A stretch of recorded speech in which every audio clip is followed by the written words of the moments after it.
আসসালামু আলাইকুম সবাইকে। নবম শ্রেণীর শিক্ষার্থীরা, আশা করি তোমরা সবাই খুব ভালো আছো। 10 তারিখ তোমাদের একটি এক্সাম রয়েছে জীবন জীবিকা সাবজেক্টের ওপর। তো সাবজেক্টটির থেকে যেই সকল নমুনা কোয়েশ্চেন তোমাদের পরীক্ষায় আসবে, এই ভিডিওটিতে আমি সেই সকল কোয়েশ্চেন নিয়ে আলোচনা করব। আমাদের যে প্রথম প্রশ্নটি রয়েছে সেটা হলো নিজ পরিবারের সদস্যদের সঙ্গে আলোচনা করে পরিবারের আয়ের উৎসগুলো খুঁজে বের করো এবং নিজের এবং পরিবারের অন্যান্য সদস্যদের কী কী দক্ষতা আছে তা কাজে লাগিয়ে পরিবারের ব্যয় কমানো যায়, অর্থাৎ পরোক্ষ আয়ে ভূমিকা রাখা যায়, তার একটি তালিকা তৈরি করো। সো প্রথম কোশ্চেনটা যদি একটু তোমরা খেয়াল করো যে ফার্স্ট অফ অল তোমার কাছে চাইছে কি যে পরিবারে তোমার যে সদস্যরা রয়েছে তাদের সঙ্গে তোমাকে আলোচনা করতে বলা হয়েছে এবং আলোচনা করে পরিবারের আয়ের উৎসগুলো খুঁজে বের করতে বলা হয়েছে। তো পরীক্ষার হলে তুমি তোমার ফ্যামিলি মেম্বার যারা যারা আছে তাদের যেই আয়ের উৎসগুলি আছে সেগুলির একটা লিস্ট লিখে দিবা। আর সেকেন্ড যে কোশ্চেনটা তোমাকে বলা হয়েছে সেটা হচ্ছিলো যে কি তোমার নিজের এবং পরিবারের অন্যান্য সদস্যদের কী কী দক্ষতা আছে সেটা আগে খুঁজে বের করতে হবে, অর্থাৎ যেই সকল দক্ষতা ইউজ করে ইনকাম করা যায় সেগুলি খুঁজে বের করতে হবে এবং যা কাজে লাগিয়ে পরিবারে কী করা যায়, ব্যয় কমানো যায়। অর্থাৎ যেই সকল কাজ তুমি ঘরেই করতে পারো এবং তোমার ফ্যামিলি মেম্বারই করতে পারে সেই সকল কাজ বাইরে টাকা খরচ করে না করা, সেগুলি তোমাকে খুঁজে বের করতে বলছে। অর্থাৎ পরোক্ষ আয়ে ভূমিকা রাখা। পরোক্ষ আয় বলতে এখানে কি বোঝায়, অর্থাৎ যেই আয় তোমার ব্যয় কমায়। অর্থাৎ ধরো তুমি যদি তোমার বাসায় যদি কেউ সেলাইয়ের কাজ জানে, তুমি তোমার যে কোনো কাপড় সেলাইয়ের জন্য বাইরে যে টাকাটা খরচ করতে সেটা কিন্তু সেভ করতে পারতেছো যদি ঘরের লোক ভালো সেলাই কাজ জানে। সো এই টাকা সেভ করাটাও একটা আয় এবং এই আয়টাকে বলা হয় পরোক্ষ আয়। তো তার একটা তালিকা তোমার নমুনা কোয়েশনে যাবে। ওকে, সো প্রথমটার অ্যান্সার এখান থেকে শুরু। দেখো, একক কাজ নিজ পরিবারের সদস্যদের সঙ্গে আলোচনা করে পরিবারের আয়ের উৎসগুলো নিজ পরিবারের সদস্যদের সঙ্গে আলোচনা করে পরিবারের আয়ের উৎসগুলো খুঁজে বের করো। উত্তর, আমার পরিবারের আয়ের উৎসগুলো হচ্ছিল বাবার ব্যবসা, বড় ভাইয়ের চাকরি, বড় বোনের জামা কাপড় সেলাইয়ের কাজ, মায়ের পারিবারিক খামার, আমার পারিবারিক সবজি ক্ষেত। সো এই কতগুলি সেক্টর থেকে তোমাদের ফ্যামিলি মেম্বাররা ইনকাম করে। ওকে, সেই সেক্টরগুলি তুমি এখানে লিস্ট করে দিয়ে দিবা। সো তোমার ফ্যামিলি মেম্বারে যারা যারা ইনকাম করে তাদের লিস্টগুলো এবং তারা যেই কাজগুলো করে ইনকাম করে অর্থাৎ টাকা রোজগার করে সেই লিস্টগুলো তুমি এখানে দিতে পারো প্রথম কোশ্চেনের জন্য। সেকেন্ড যে কোশ্চেনটা সেটা হচ্ছিলো যে কীভাবে পরোক্ষ আয়ের মাধ্যমে তুমি তোমার পরিবারের ব্যয় কমাতে পারো। সো এটার উত্তরটা হচ্ছিলো নিজের এবং পরিবারের অন্যান্য সদস্যদের কী কী দক্ষতা আছে সেটাকে বের করতে হবে, যা কাজে লাগিয়ে পরিবারের ব্যয় কমানো যায়, অর্থাৎ পরোক্ষ আয়ে ভূমিকা রাখা যায়, তার একটি তালিকা তৈরি করো। উত্তর, নিচের ছকে আমি আমার পরিবারের সদস্যদের বিভিন্ন দক্ষতা ও পরোক্ষ আয়ের ভূমিকা উপস্থাপন করা হলো। পরিবারের প্রথমে তুমি এখানে একটা বক্স তৈরি করবা। তুমি প্রথমে এখানে একটা বক্স তৈরি করবা যেখানে তোমার পরিবারের সদস্যদের নাম থাকবে এই পাশে এবং কাজের দক্ষতা, অর্থাৎ কী কাজে তারা দক্ষ সেই সকল কাজ যেগুলো তোমার পরিবারের ব্যয় কমাবে এবং এক কথায় পরোক্ষ আয় হেল্প করবে সেগুলোর লিস্টগুলি এখানে দিবা। সো পরিবারের প্রথম সদস্য তুমি তোমার মায়ের কথা লিখতে পারো। সো মায়ের আমরা এখানে দেখছিলাম যে কি একটা কী ছিল, পারিবারিক খামার আছে, অর্থাৎ যেটা মা পরিচালনা করে তোমার। সো তুমি এখানে লিখতে পারো মা পারিবারিক খামারে হাঁস মুরগি লালন পালন করেন এবং এই হাঁস মুরগির ডিম বিক্রি করে তিনি পরোক্ষ আয়ে ভূমিকা রাখেন। বড় বোন কী জানেন, সেলাই কাজ জানেন, তিনি প্রতিবেশীদের পোশাক তৈরি করে দিয়ে পরিবারের আয় ভূমিকা রাখেন। এবং আমি, অর্থাৎ তুমি তোমার কথা লিখতে পারো, সেটা হচ্ছিল আমি আমাদের পারিবারিক সবজি খেতে বিভিন্ন প্রকার সবজি চাষ করি, এগুলো বিক্রি করে পারিবারিক আয়ে পরোক্ষ ভূমিকা রাখতে পারে। সো এটা হচ্ছিল আমাদের প্রথম কোয়েশ্চেনটার অ্যান্সার, যেখানে আমরা দুইটা কোয়েশ্চেন দেখতে পারতেছি। সো এই দুইটার অ্যান্সার একসাথে তোমাকে লিখতে হবে। সেকেন্ড যে কোয়েশ্চেনটা আছে সেটা হচ্ছিল পরোক্ষ আয় বৃদ্ধিতে পরিবারের সদস্যদের উদ্বুদ্ধ করতে তুমি কি করবে এবং কিভাবে করবে, অর্থাৎ তোমার ফ্যামিলিতে কীভাবে তুমি ব্যয় কমাইতে পারো এবং পরোক্ষ আয় কীভাবে বৃদ্ধি করতে পারো সেটাই জানতে চেয়েছে এইখানে। সো তুমি তোমার ফ্যামিলি মেম্বারকে কীভাবে বুঝাবা, কীভাবে তাদের আগ্রহ বাড়াবা পরোক্ষ আয় বৃদ্ধিতে, সেইটা তুমি যেভাবে করবা সেইটার বর্ণনাটা এই প্রশ্নের উত্তর হবে। ওকে, সো এখানে দেখো এভাবে তুমি একটা ছক তৈরি করতে পারো। তো ছকে এখানে লিখতে পারো পরোক্ষ আয় বৃদ্ধিতে পরিবারের সদস্যদের উদ্বুদ্ধ করতে তুমি কি করবা, মানে আমরা কি করব এবং কিভাবে করব, অর্থাৎ তুমি তোমারটা লিখবা আর কি। সো এখানে লিখবা যে তুমি কি করবা এবং কিভাবে করবা। ফার্স্ট অফ অল তুমি কি করতে চাও এবং সেটা কিভাবে করবা সেটা এই ডান পাশে লিখে দিবা।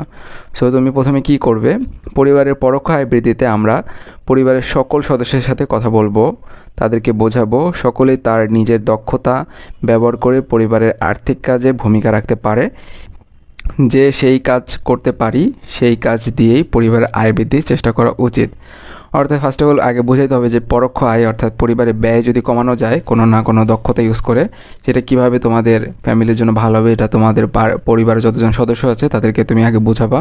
কিভাবে তুমি তোমার ফ্যামিলি মেম্বারের দক্ষতা, বিভিন্ন ধরনের দক্ষতা খুঁজে বের করবে এবং সেগুলি কাজে লাগাতে বলবা, সেইটা তুমি এখানে বর্ণনা করে দিবা। সো সেটা কিভাবে করবা, পরিবারের সদস্যরা কে কোন কাজে দক্ষ এই তথ্যটি জেনে নিব। অর্থাৎ তুমি পার্সোনালি জিজ্ঞেস করবা যে অ্যাকচুয়ালি কে কোন কাজে দক্ষ, অর্থাৎ কেউ সেলাই মেশিনের কাজে ভালো দক্ষ, কেউ চাষবাসে ভালো, সো গার্ডেনিংয়ে ভালো। সো এগুলি আগে বের করে নিতে হবে যে কে কোন কাজে দক্ষ। এরপর পরিবারের সকল সদস্যরা একে অন্যকে তার কাজটি করতে সহায়তা প্রদান করবে। অর্থাৎ ধরো কোনো ক্ষেত্রে যদি টাকার প্রয়োজন হয় সেই ক্ষেত্রে টাকার ব্যবস্থা করে দেওয়া, কোনো ক্ষেত্রে যদি শ্রমের দরকার হয় সেই ক্ষেত্রে শ্রম দিয়ে হলেও হেল্প করা। সাপোজ তোমার মার যদি একটা খামার থাকে, সেইখানে সে যদি যে পরিকল্পনা করে আগাতে চায় সেখানে তুমি তোমার মাকে হেল্প করতে পারো, তোমার বাবা তোমার মাকে টাকা দিয়ে হেল্প করতে পারে যাতে করে অ্যাটলিস্ট ব্যবসাটা দাঁড়া করানো যায়, ঠিক আছে। সো এভাবে আগে হেল্প করতে হবে, বিভিন্ন প্রকার বুদ্ধি পরামর্শ দিতে হবে। তুমি যেমন ইন্টারনেট ইউজে পারদর্শী, তো তুমি এইটার সুবিধাটা তোমার মাকে দিতে পারো। যদি তোমার মা ভালো মতো ইন্টারনেট ইউজ না করতে পারে, তুমি বিভিন্ন ধরনের ইনফরমেশন কালেক্ট করে তোমার মাকে হেল্প করতে পারো যাতে করে সে তার কাজে সফল হতে পারে। সো এটাই ছিল যে পরিবারের পরোক্ষ আয় বৃদ্ধিতে পরিবারের সদস্যদের উদ্বুদ্ধ করতে তুমি কি করবে এবং কিভাবে করবে। সো এই দুটোর অ্যান্সারই কিন্তু আমরা এই কোয়েশনে এই বক্সে দেখলাম। এটা হচ্ছিল তোমার পরিবারের 1 মাসের বা 1 বছরের একটি ব্যয় পরিকল্পনা প্রস্তুত করো। অর্থাৎ তোমার পরিবারে যে ধরনের ব্যয় হয় সেটার একটা 1 মাসের হিসাব অথবা 1 বছরের একটা হিসাব প্রস্তুত করতে বলা হয়েছে। তো আমার মনে হয় 1 মাসেরটাই দিবে, কারণ 1 বছরেরটা দিতে গেলে অনেক বেশি বড় হয়ে যায় অ্যান্সারটা। তো আমরা এখন দেখব যে কি একটা পরিবারের 1 মাসে কী ধরনের খরচ হতে পারে। সেখানে দেখো যে লেখা আছে, এখন আমরা একটি নির্দিষ্ট মাসের জন্য আমাদের পরিবারে যে সকল ব্যয় হয়ে থাকে সেই অভিজ্ঞতার ভিত্তিতে একটি ব্যয়ের তালিকা প্রস্তুত করব। যেখানে শুরু করবা তোমরা এরকম একটা বক্স আঁকবা, উপরে বক্সের আগে হেডিং দিবা 1 মাসের ব্যয় পরিকল্পনা এবং ক্রমিক নাম্বার দিবা, এবং কোথায় কোথায় তোমার খরচটা হয় সেটাকে আমরা বলি মূল খাত, এবং ওই মূল খাতের যেমন ওই মূল খাতের উপখাতগুলি কি সেটাও লিখতে হবে। অর্থাৎ ধরো তোমার খাবারের পিছনে একটা খরচ হয় এবং খাবারের কোন কোন খাবারের জন্য খরচ হয় সেইটার যে লিস্টটা সেটাকে বলা হয় উপখাত, এবং তোমার বরাদ্দ কত টাকা থাকে এবং কত টাকা খরচ হয় সেটা কিন্তু পার্টিকুলারলি এভাবে সিরিয়াল অনুযায়ী লিখতে হবে। ওকে, তো সবার আগে আমরা এখানে দেখতেই পাচ্ছি আমাদের ক্রমিক নাম্বার খাদ্য আছে। সো খাবার তো একটা নেসেসারি জিনিস, এটার জন্য অবশ্যই আমাদের খরচ করতেই হবে। সো খাদ্য, চাল, আটা, তেল, মাংস, সবজি, এটার জন্য বরাদ্দ টাকা হচ্ছিল 5,000, ফলমূলের জন্য 1,500, মিষ্টান্ন অর্থাৎ মিষ্টি জাতীয় কোনো যদি খাবার হয় বা কারো কোনো বাসায় যদি বেড়াইতে যাও সেই ক্ষেত্রে 1,000 টাকা। বস্ত্রতেও আমাদের অবশ্যই খরচ হয়, যেমন যদি আমাদের নতুন কাপড় লাগে সেটা ছিল 1,500 টাকা, কাপড় সেলাই 300, লন্ড্রি বা কাপড় ধোয়া 200। অবশ্যই আমরা বাসস্থানে থাকি, সবার তার নিজস্ব বাসা নেই, অনেকে আমরা বেশিরভাগ মানুষই বাসায় ভাড়া নিয়ে থাকি, সেই ক্ষেত্রে বাসা ভাড়া হচ্ছিল ধরলাম 5,000 টাকা। নতুন ঘরের খরচ 1,000 টাকা। শিক্ষা এটা অবশ্যই আমাদের খরচই হয়। শিক্ষা প্রতিষ্ঠানের বেতন আমরা মনে করো 1,200 টাকা দিই প্রতি মাসে, এবং শিক্ষা সামগ্রী যে সকল খাতা কলম বই লাগে সেগুলোর জন্য আমাদের খরচ হয় 500 টাকা। গৃহস্থালিতে আমাদের যেমন আসবাবপত্র, মেরামত, পোষা প্রাণীর খাদ্য, এগুলো যেন আমরা টোটাল ধরেছি কত 1,500 টাকা। যোগাযোগ ও যাতায়াত ভাড়া অর্থাৎ রিক্সা, বাস, ট্রেন, বিমান এগুলো যদি আমরা ব্যবহার করে থাকি ওটার জন্য আমরা বাজেট রেখেছি 2,000 টাকা, এবং নিজ বাহন থাকলে সেক্ষেত্রে তুমি এখানে একটা অ্যামাউন্ট দিতে পারো। ইউটিলিটি মানে হচ্ছিলাম যে সকল সার্ভিসগুলো আমাদের দৈনন্দিন জীবনে অবশ্যই লাগে, যেমন বিদ্যুৎ, গ্যাস, জ্বালানি, ইন্টারনেট। তো বিদ্যুতের জন্য আমরা ধরেছি 1,000, গ্যাস বা জ্বালানির জন্য 1,400, ইন্টারনেটের জন্য 500। ঘর, সাজসজ্জা, ঘরের ধরো বিভিন্ন ধরনের সাজানোর জন্য আমরা বিভিন্ন ধরনের জিনিসপাতি কিনতে পারি, যেমন বাসার ঘরের বাতি, পাখা 150, আয়না 500। চিকিৎসা ক্ষেত্রে আমাদের অবশ্যই টাকা রেখে দিতে হয়, সেটা হচ্ছিল ওষুধের জন্য আমরা ধরলাম 1,000, চিকিৎসকের ফি 500, ডায়াগনস্টিক ফি অর্থাৎ রোগ নির্ণয় যে টেস্টগুলি আমাদের দেওয়া হয় ডক্টরের কাছে গেলে সেটার জন্য আমরা ধরলাম 3,000 টাকা। খাজনা, ভ্যাট, ট্যাক্স অর্থাৎ সরকারের কাছে আমরা যে ট্যাক্সগুলি দেয় সেটাও কিন্তু আমাদের 1 মাসের হিসাবের মধ্যে অন্তর্ভুক্ত হবে, যেমন আয়করের জন্য বা বাড়ির খাজনা বা করের জন্য আমরা নিয়েছি কত 2,000 টাকা। বিনোদন অর্থাৎ বেড়াতে যাওয়া বা উৎসবের আয়োজন, সেই ক্ষেত্রে আমরা বেড়াতে যাওয়ার জন্য 1000 এবং উৎসবের আয়োজন 15,000, ঠিক আছে। তারপরে হচ্ছিল আমাদের হাত খরচ পরিবারের সদস্যদের জন্য। ধরো পরিবারের সদস্য 2 থেকে 3 জন থাকতে পারে, সদস্য 1-এর জন্য আমরা 500 টাকা করে বরাদ্দ রাখলাম এবং সদস্য 2-এর জন্য আমরা 500 টাকা বরাদ্দ রাখলাম। জরুরি প্রয়োজন, ধরো কোনো কারণে দুর্ঘটনা ঘটে গেছে, যেমন ইমার্জেন্সির সময় টাকা লাগে না, সেই ক্ষেত্রে আমরা 1500 ধরলাম। এবং ঋণ প্রদান, যদি ঋণ থেকে থাকে সেটা যদি দেওয়া লাগে, সেই ক্ষেত্রে যেই টাকা খরচ হয় সেটা তুমি এখানে দিতে পারো। অন্যান্য যেটা জিনিস থাকে সেটা হলো অধীনস্থ কর্মচারীর বেতন, অর্থাৎ তোমার বাসায় যদি কাজের লোক থাকে তাদেরকে যদি টাকা কাজের লোক থাকে, অর্থাৎ তোমার বাসায় যদি কাজের লোক থেকে থাকে তাকে যে টাকা দেওয়া হয় সেটা হচ্ছিল কি অধীনস্থ কর্মচারী বেতন। সঞ্চয় বা ব্যাংকে, অর্থাৎ কিছু টাকা তুমি মাস শেষে সেভিং করার চেষ্টা করো, অর্থাৎ তোমার ফ্যামিলি সেভিং করার চেষ্টা করে যাতে ফিউচারে কাজে লাগাতে পারে, সেটা আমরা ধরলাম 5,000। তো এগুলি সবগুলি যোগ করবা, যতগুলি তোমার খরচ হয়েছে সবগুলি যোগ করার পরে তোমাকে কী বলা হয়েছে, মোট খরচটা বের করতে বলা হয়েছে। সো মোট খরচটা কত আসছে, 50,250 টাকা। ওকে। অভিভাবকের মতামত ও স্বাক্ষর, মানে তুমি এগুলি তো লিখছো, লিখার পরে এখন এটা তো তুমি নিজে থেকে লিখছো তাই না, তুমি আইডিয়া করে তুমি লিখার পরে তোমার ফ্যামিলি মেম্বারকে বা আব্বুকে বা আম্মুকে দেখাইছো যে আচ্ছা আমি তো এটা লিস্টটা করছি, এটা কি ঠিক আছে কি না। সে সঠিকভাবে পরিবারের মাসিক ব্যয় পরিকল্পনা তৈরি করতে পেরেছে এবং আমি তার মঙ্গল কামনা করি, সাইফুল ইসলাম। মনে করো তোমার এখানে গার্জিয়ানের নাম সাইফুল ইসলাম এবং সেটা চেক করে দেখছে হ্যাঁ এটা সবগুলি ঠিক আছে।